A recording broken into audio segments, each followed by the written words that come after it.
Assalamualaikum warahmatullahi wabarakatuh. Nabi Isa alaihi salam adalah nabi yang diturunkan hanya untuk kaum Bani Israel, sebagaimana disebutkan dalam Al-Quran, wa rasulan ila Bani Israel, dan sebagai rasul kepada Bani Israel. Dan ternyata Nabi Isa juga nabi terakhir yang diturunkan untuk kaum Bani Israel, karena setelah beliau tidak ada lagi nabi yang datang di tengah-tengah mereka. Disebabkan oleh segala macam kedurhakaan dan pelanggaran kaum Bani Israel yang menyebabkan Allah Subhanahu wa Ta'ala murka dan mengutuk mereka, maka kenabian kemudian beralih kepada keturunan Bani Ismail, yaitu dengan diturunkannya Nabi Muhammad Rasulullah SAW di tengah-tengah kaum Arab. Kehidupan Nabi Isa dari sejak kelahirannya hingga kemudian menghilang dipenuhi oleh berbagai kontroversi yang tiada berkesudahan hingga saat ini. Setidaknya ada dua pendapat berbeda mengenai akhir kehidupan beliau. Pendapat yang pertama meyakini bahwa Nabi Isa dari mulai lahirnya 2000 tahun yang lalu hingga saat ini masih hidup.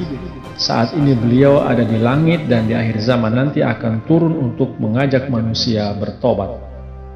Pendapat yang kedua meyakini bahwa Nabi Isa sudah wafat karena tidak ada orang yang luput dari hukum kematian. Begitu juga dengan Nabi Isa tidak mungkin hidup hingga ribuan tahun lamanya. Untuk memahami kedua perbedaan pendapat tersebut, berikut ini penjelasan singkatnya. Keyakinan Nabi Isa masih hidup di langit hingga saat ini dan di akhir zaman akan turun lagi berawal dari cerita upaya pembunuhan yang dilakukan oleh kaum Bani Israel terhadap Nabi Isa. Diyakini bahwa Nabi Isa saat dikejar-kejar oleh kaum Bani Israel untuk dibunuh, beliau diselamatkan oleh Allah dengan cara dinaikkan ke langit. Sementara yang ditangkap oleh kaum Bani Israel adalah Yudas Iskariot, salah satu murid Nabi Isa sendiri yang berkhianat. Dia itulah yang kemudian disalib oleh orang-orang Bani Israel. Nabi Isa diselamatkan oleh Allah dengan cara dinaikkan ke langit dan nanti di akhir zaman akan diturunkan lagi. Salah satu dalil yang mendasari keyakinan ini adalah Quran Surah An-Nisa ayat 157 dan 158. A'udzubillahi minasyaitonirrajim. Wa qawlihim idna qatalnal masiha Isa ibn Maryam Rasulullah wa ma qataluhu wa ma salabuhu walakin subbiha lahum. Wa innal ladzina ikhtalafu fihi la fi syakkin minhu ma lahum bihi min ilmin illa ittiba'a dhann wa ma qataluhu yaqina. Dan ucapan mereka, sesungguhnya kami telah membunuh Al-Masih Isa ibnu Maryam Rasulullah, padahal mereka tidak membunuhnya dan tidak pula mematikannya di atas salib. Akan tetapi ia disamarkan kepada mereka seperti telah mati di atas salib. Dan sesungguhnya orang-orang yang berselisih dalam hal ini niscaya ada dalam keraguan tentang ini. Mereka tidak mempunyai pengetahuan yang pasti tentang ini, melainkan menurut dugaan, dan mereka tidak membunuhnya dengan yakin. Bal rafa'allahu ilaihi wa kana Allahu azizan hakima. Bahkan Allah telah mengangkatnya kepadanya dan Allah itu maha perkasa, maha bijaksana. Bukan hanya sebagian umat Islam yang meyakini Nabi Isa masih hidup hingga saat ini, umat Nasrani pun meyakini hal yang sama. Walaupun kronologinya ada perbedaan, tapi pada intinya sama, bahwa Nabi Isa masih hidup. Saat ini ada di samping kanan Tuhan Bapa di surga, dan di akhir zaman nanti akan turun untuk mengadili umat manusia. Dan masih hidup dan akan turunnya Nabi Isa merupakan salah satu keyakinan penting dalam agama Nasrani. Mengenai keyakinan bahwa Nabi Isa masih hidup di langit hingga saat ini, Profesor Quraisy Shihab yang bersumber dari republika.co.id mengatakan bahwa keyakinan Nabi Isa yang kini masih hidup di langit bukanlah suatu kewajiban untuk mempercayainya. Memang ada ulama yang berpendapat demikian berdasarkan pemahaman mereka tentang arti dari Quran Surah An-Nisa ayat 157-158 tadi, serta beberapa hadis yang berkaitan dengan kenaikan Isa Al-Masih dan akan turunnya kelak menjelang kiamat. Tetapi hadis-hadis tersebut walaupun banyak, kesemuanya bermuara pada dua orang saja yang keduanya bekas penganut agama Kristen, yaitu Ka'ab al-Ahbar dan Wahab bin Munabbih. Tidak sedikit ulama yang menilai bahwa informasi mereka tentang kehidupan Nabi Isa di langit dan bakal turunnya kelak pada hakikatnya bersumber dari sisa kepercayaan kedua perawi hadis-hadis itu. Adapun maksud Nabi Isa diangkat bukan dalam arti diangkat fisiknya, tetapi diangkat derajatnya ke sisi Allah Subhanahu wa Ta'ala. Kemudian, mereka yang meyakini Nabi Isa telah wafat didasarkan atas dalil-dalil Al-Quran dan keterangan-keterangan lainnya. Pertama, Allah Subhanahu wa Ta'ala berfirman, "Ma qultu lahum illa ma amartani bihi an ya'budullaha rabbi wa rabbakum wa kuntu 'alaihim shahidan ma dumtu fihim falamma tawaffaitani kunta antar raqiba 'alaihim wa anta 'ala kulli syai'in syahid." Tidak pernah aku mengatakan kepada mereka selain apa yang telah engkau perintahkan kepadaku, yaitu beribadahlah kepada Allah Tuhanku dan Tuhanmu, dan aku menjadi saksi atas mereka selama aku berada di antara mereka. Akan tetapi setelah engkau mewafatkan aku, maka engkaulah yang menjadi pengawas atas mereka, dan engkau adalah saksi atas segala sesuatu. Keadaan umat Nasrani yang saat ini telah menyekutukan Allah Ta'ala bukan lagi menjadi tanggung jawab Nabi Isa, karena Nabi Isa tidak ada di tengah-tengah mereka. Dengan kata lain bahwa Nabi Isa telah wafat.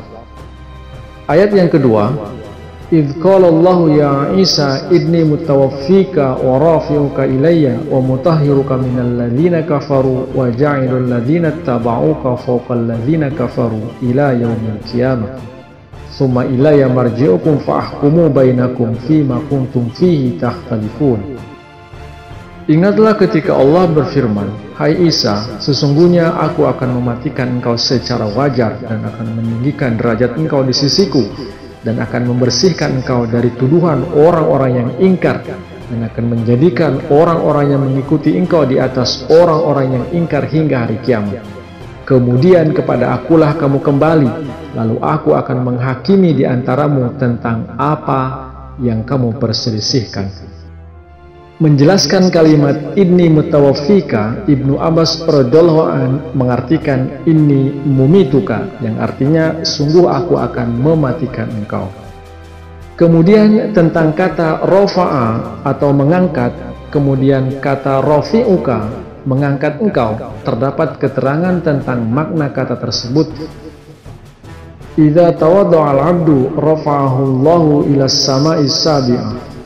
Apabila seorang abdi atau hamba merendahkan hatinya, maka Allah meninggikan derajatnya hingga langit yang ketujuh.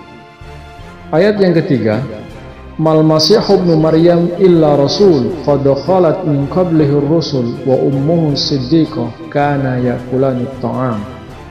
Al-Masih ibnu Maryam itu tidak lain melainkan seorang rasul, sesungguhnya telah berlalu atau wafat rasul-rasul sebelumnya, dan ibunya adalah seorang yang benar, keduanya dahulu makan makanan. Kemudian, "Wa ma ja'alnahu jasadan la yakuluna at-ta'am wa ma kanu khalidin." Dan tidaklah kami jadikan mereka tubuh-tubuh yang tiada memakan makanan, dan tidak pula mereka itu orang-orang yang kekal.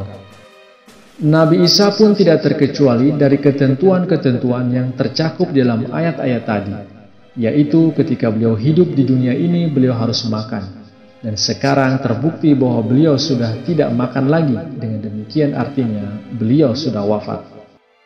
Ayat yang keempat, "Wa ma Muhammadun illa rasul qad khalat min qablihi ar-rusul." Dan Muhammad tiada lain melainkan seorang rasul, sesungguhnya telah berlalu rasul-rasul sebelumnya. Dalam kamus bahasa Arab Lisanul Arab terdapat keterangan tentang kata khola atau kholat yang artinya berlalu. Khola fulanun idza mata. Si anu dikatakan telah berlalu apabila ia sudah wafat. Maka maksud ayat tadi jelas sekali menyatakan bahwa semua nabi dan rasul yang diutus sebelum Nabi Muhammad semuanya sudah wafat, termasuk Nabi Isa alaihissalam. Ayat yang kelima, "Qala fiha tahyawna wa fiha tamutuna wa minha tukhrajun." Di dalamnya atau di bumilah kamu akan hidup, dan di dalamnya pula kamu akan mati, dan daripadanya lah kamu dikeluarkan. Menurut sunnah dan hukum Allah Ta'ala yang tertera di dalam ayat ini, manusia hidup di bumi dan mati di bumi ini juga. manusia tidak dapat hidup di luar bumi ini tanpa udara dari bumi. Maka dengan demikian, menurut ayat ini terbukti bahwa Nabi Isa alaihissalam telah wafat. Ayat yang ke-6, wa ja'alani mubarakan aynama kuntu wa awsani bis salati waz zakati ma dumtu hayya. Dan dia menjadikan aku, Nabi Isa, sebagai orang yang diberkati di mana saja aku berada, dan dia memerintahkan kepadaku salat dan zakat selama aku hidup. Allah Subhanahu wa Ta'ala memerintahkan kepada Nabi Isa agar selama beliau hidup, beliau harus mendirikan salat dan membayar zakat. Sedangkan sekarang ini beliau tidak lagi membayar zakat. Maka dengan demikian, menurut ayat ini terbukti bahwa beliau atau Nabi Isa alaihissalam sudah wafat. Ayat yang ke-7, wa ma ja'alna li basyarin min qablikal khuld afa in mitta fahumul khalidun. Kami tidak memperkenankan seorang manusia pun sebelum engkau, Muhammad, untuk hidup kekal. Maka jika engkau mati, lalu apakah mereka akan hidup untuk selama-lamanya? Nabi Muhammad SAW telah wafat. Berdasarkan ayat ini, tidak mungkin bagi seseorang atau nabi lain selain beliau SAW dapat hidup kekal, termasuk Nabi Isa alaihissalam. Kemudian keterangan dalam hadis, Rasulullah SAW bersabda, Anna Isa ibn Maryam asa isrina wa mi'ata sanatin. Sesungguhnya Isa ibnu Maryam usianya 120 tahun. Kemudian, laukana Musa wa Isa hayayaini lama wasi'ahuma illa tiba'i. Jika Musa dan Isa masih hidup, maka mereka harus mengikuti aku. Masih banyak keterangan-keterangan lainnya yang membuktikan bahwa Nabi Isa alaihissalam telah wafat dan sudah barang tentu tidak akan turun lagi ke dunia. Jika benar seperti itu, lalu bagaimana dengan keyakinan bahwa Nabi Isa akan turun di akhir zaman? Silakan simak jawabannya di video berikutnya. Terima kasih. Wassalamualaikum warahmatullahi wabarakatuh.